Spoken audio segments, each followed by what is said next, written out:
अपनी बेटी को इसने दफन किया। सगी बेटी से सकी बेटी सी। अपनी बेटी ਦੀ ਕੋਈ ਵੀਡੀਓ ਵੇਖੀ ਹੈ ਤੂੰ? नहीं ਕਿਸੇ ਨਾਲ ਉਹਨੂੰ ਗੱਲਬਾਤ ਕਰਦਿਆਂ ਵੇਖਿਆ? नहीं ਕਿਸੇ ਨਾਲ ਉਹਨੂੰ ਤੂੰ ਫੜਿਆ? नहीं सा गुम करके सट लिया। ਬੱਚੀ ਨੇ ਕੋਈ ਰੋਲਾ ਨਹੀਂ ਪਾਇਆ? कोई रौला नहीं पाया। ਤੇਰੇ ਅੰਦਰ ਉਸ ਟਾਈਮ ਰਹਿਮ ਨਹੀਂ ਆਇਆ? ਹੱਥ ਕਿਵੇਂ ਚੱਲ ਗਿਆ ਆਪਣੀ ਬੇਟੀ ਦੇ ਗਲੇ ਦੇ ਉੱਤੇ? पहले मुंह जो दबाया तुम दस देना थोड़ा ढीली कर मुंह हाथ दे के दबाया सा गुम किया टोए ते सट्टिया तरफ दे रही है 10-15 मिनट।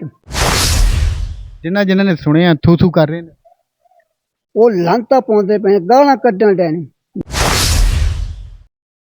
अस्सलाम वालेकुम, आप देख रहे हैं मुनज़्ज़म पाकिस्तान। हथकड़ियों में आपको जकड़ा एक शख्स दिखाई दे रहा होगा, ये इंसान कहलाने के काबिल नहीं है। इसने जुर्म इतना बड़ा किया है, इसने अपनी सगी बेटी को बेदर्दी के साथ छुरी के साथ किया। उसके बाद वहीं अपने घर में अपनी बेटी को इसने दफन किया और फिर ये पकड़ा गया। ये सारा मामला है क्या?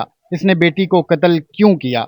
ये शख्स ऐसे दरिंदगी पे क्यों उतरा? आइए पूरी बात इससे करते हैं। क्या नाम है? पलक शेर। पलक शेर किनू कत्ल किया? बेटी ने। सगी बेटी से। सकी बेटी सी।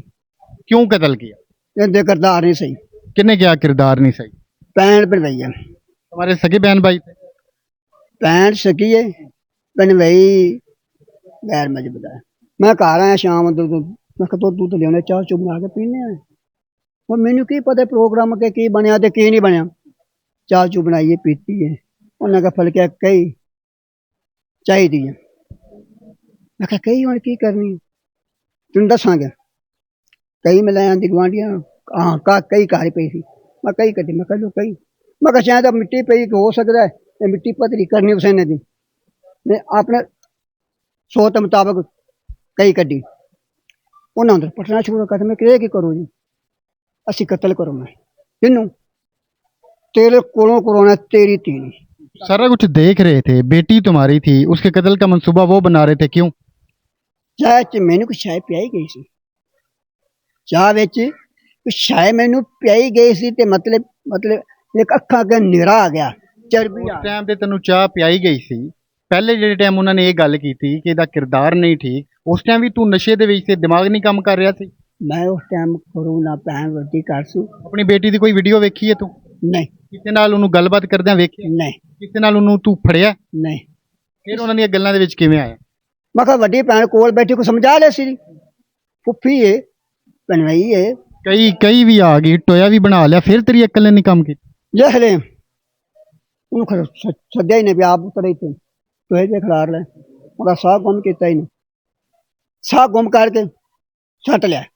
बच्ची ने कोई रोला नहीं पाया? कोई रौला नहीं पाया। तेनू नहीं बुलाया उन्हें? किससे जी नहीं बुलाया एक दम भी रौला इतबार जो नहीं आ रहा सी कि अगे प्यो है।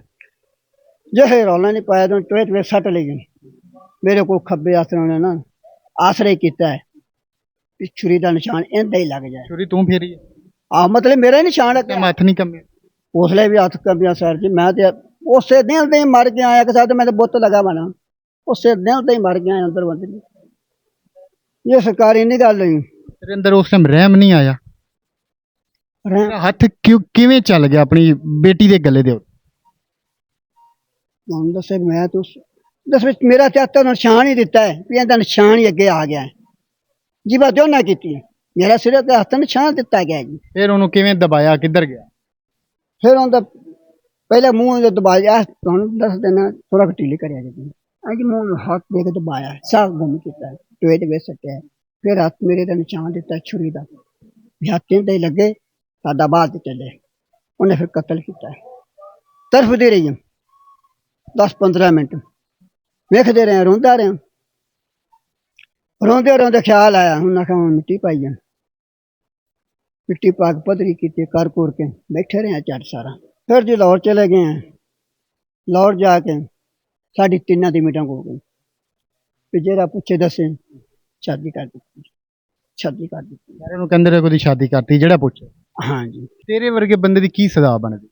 मेरे वर्गे बंदे थे या गोली या फांसी या चोरी। जिन्होंने सुने थू थू कर रहे हैं वो लांता पाउंदे पे गालां कड्डण डे ने मैं उसका मुंह करन जो नहीं। काम ही ऐसा किया ना, तुम हो ही सी काबिल। हाँ जी अभी ये पुलिस की हिरासत में है। जो दीगर दो मुलजमान हैं उनकी गिरफ्तारी के लिए भी छापे मारे जा रहे हैं। जल्द वो भी पुलिस की हिरासत में होंगे, क्योंकि जुर्म कभी छुपता नहीं है और जो मुजरिम है वो कभी पुलिस से बचता नहीं है। तो अभी इंशाल्लाह इसको सख्त सजा मिलेगी, क्योंकि ना तो ये इंसान कहलाने के काबिल है और ना ही बाप।